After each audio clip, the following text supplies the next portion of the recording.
आपका स्वागत है। मैं तनु और आप देख रहे हैं तहलका लाइव टुडे न्यूज, देश की आवाज। यूपी में अग्निवीरों को मिलेगा आरक्षण, सीएम योगी ने कर दिया बड़ा ऐलान।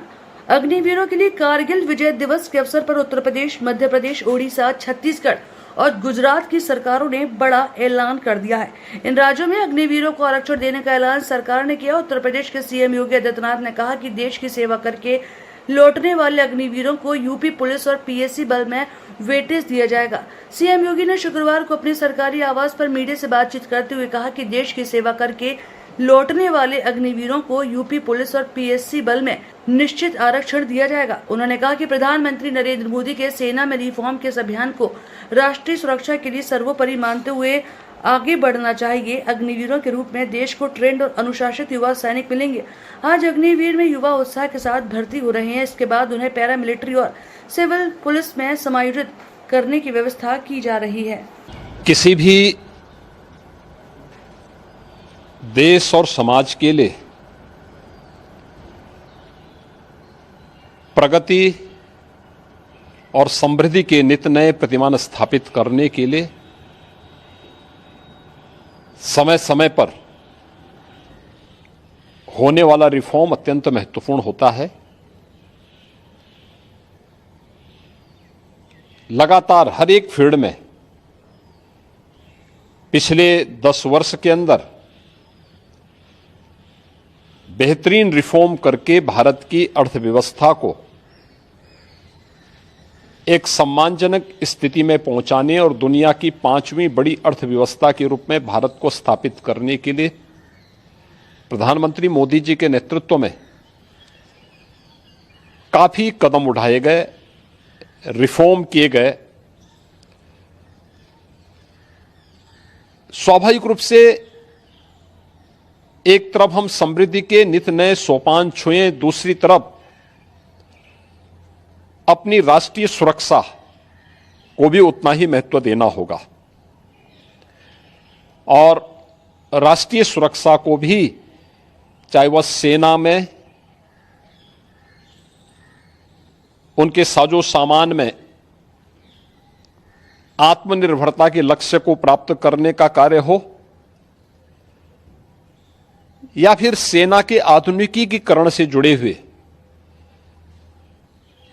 एक त्वरित निर्णय लेने की गति को आगे बढ़ाने का। सेना भी इस रिफॉर्म के साथ आगे बढ़ी है। आज अत्याधुनिक फाइटर विमान भारत की सेना के पास हैं। Defence manufacturing corridor Uttar Pradesh और तमिलनाडु में विकसित हो रहा है। उत्तर प्रदेश में ही हमारे डिफेंस कॉरिडोर में 6 नोड में हजारों करोड़ रुपए का निवेश आया है। भारत डायनामिक्स लिमिटेड का कार्य हो या फिर ब्रह्मोस मिसाइल बनाने की प्रगति, बहुत सारी ऐसी चीजें हैं जिसमें आज भारत ने एक लंबी छलांग लगाई है। स्वाभाविक रूप से सेना भी हमारी इस गति के साथ, इस रिफॉर्म के साथ आगे बढ़ सके। अग्निवीर की योजना भारतीय सेना में इसी देश से आगे बढ़ाई गई है। युवाओं के मन में एक उत्साह है। 10 लाख अग्निवीर भारतीय सेना के अग्निपथ के मजबूत जवान के रूप में अपनी सेवा देने के लिए आगे बढ़ रहे हैं। नौजवानों में उत्साह भी है। दुर्भाग्य है कि कुछ राजनीतिक दल जिनके लिए स्वयं की राजनीति देश से बड़ी हो गई है, वे देश की कीमत पर राजनीति करना चाहते हैं। उनका काम ही है कि हर रिफॉर्म वाले कार्य को, हर प्रगति वाले कार्य को, हर समृद्धि वाले कार्य में टांग अड़ाना, अनावश्यक व्यवधान पैदा करना, गुमराह करना, भड़काने की बयानबाजी करना, और लगातार उनके द्वारा इस प्रकार के कृत्य किए जाते रहे हैं। और इस मुद्दे को लेकर के भी विपक्ष ने लगातार गुमराह करने का प्रयास किया। आज अग्निवीर में जहां युवा भर्ती हो रहे हैं, एक ट्रेंड युवा अग्निवीर की सेवा को पूरा करने के बाद उन्हें सेना में भी अच्छा अवसर प्राप्त होने वाला है।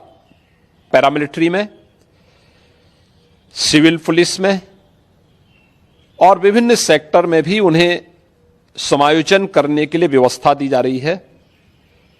बीएसएफ ने, सीआरपीएफ ने, सीआईएसएफ ने, अन्य तमाम हमारे जो पैरामिलिट्री हैं उन्होंने भी इस बात की घोषणा की है और उत्तर प्रदेश सरकार ने भी इस बात को कहा है कि अग्निवीर की योजना जैसे आगे बढ़ती है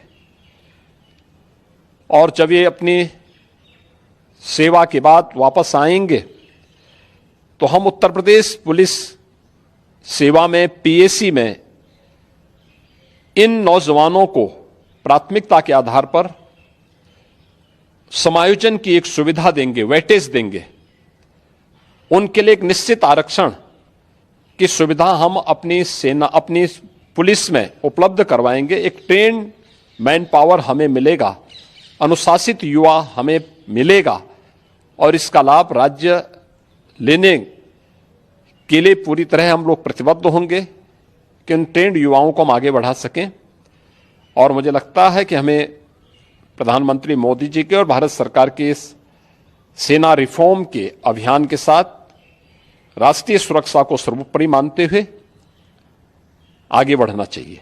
इतना ही, आगे फिर होगी ऐसी ही मुलाकात किसी खास खबर के साथ। तब तक के लिए नमस्कार और देखते रहिए तहलका लाइव टुडे न्यूज। ऐसी ही खबरों को देखने के लिए आप हमारे चैनल को लाइक करें, शेयर करें, सब्सक्राइब करें।